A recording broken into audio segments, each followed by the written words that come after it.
jako akawuwo. Olunaku olwaleero tufiiriddwa munnaffe. Sabbiiti ewedde bannakisinde kya People Power baagimalako nga bali mazigana kiyongobero oluvannyuma lw'okufiirwa abawagizi babiri okwali Rita Nabukenye yafiira mu kabenje wamu ne Daniel Kyeyune ng'ono yakubwa amasasi mu bitundu by'e Nansana bwe baali bava ekibogo okuziika Rita Nabukenya. Bano abasajja wabeera nga basaavinga eggwanga lyabwe. I don't think that this is the right way. Naye twagala okutegeeza ebitongole ebikuumaddembe nga mutandise okwenyigira mu mbeera y'okunyigiriza Omunnayuganda ng'ate namwe muli Bannayuganda kati mugenda laba ekigenda okuddako.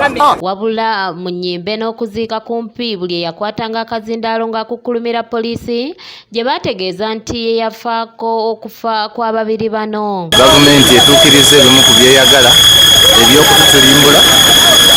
Omu ku bannaffe bamutirimbudde ekintu ekyangu ennyo kibadde kitono ennyo lubadde lukuŋŋaana.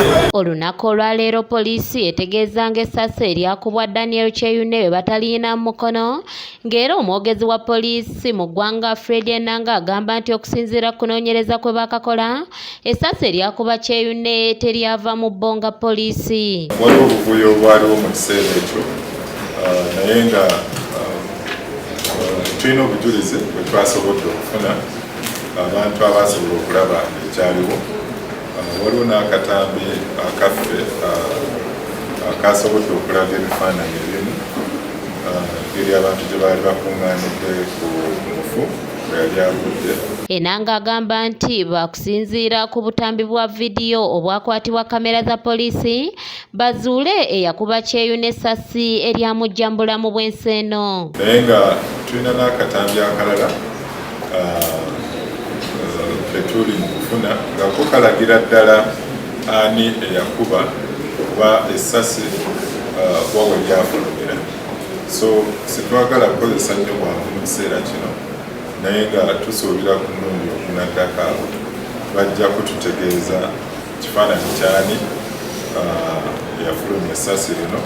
Poliisi era ewakanyiza byegamba nti byogerwa banna People Power ng'obuvuyo obuze bubaawo bwe buva ku bukwakkulizo obuli mu tteeka erifuga enkuŋŋaana.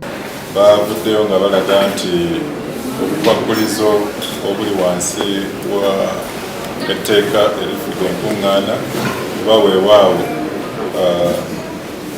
ebisaanyizo ebyetaagisa okugenda okukuŋŋaanya ebirowoozo eri abawagizi baabwe bikakale.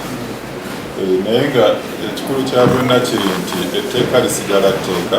Sabbiiti y'emwera poliisi yalemesa n'olukuŋŋaana lwa Kyagulanyi lwe yali ategese ku Popupo Hotel mu Ndeeba n'ekigendererwa ky'ekwebuuza ku bantu nga wano Enanga agamba nti balindiridde munnamateeka wa People Power Medad Lubega Sseggona basobola okukkaanya. Honorable Medad Sseggona baali baatutegeeza nti baali beeteefuteefu okujja wano ku kitebe ekikulu tusobole okukkaanya ku ngeri gye bagenda okutambuzaamu enteekateeka zaabwe ez'okukuŋŋaanya ebirowoozo.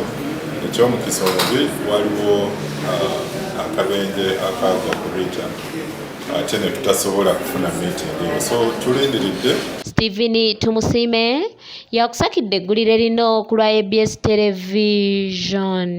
Amateeka gano si ffe abaagafulumya, etteeka lyeyogerera eriri wansi wa Public Order Management Act.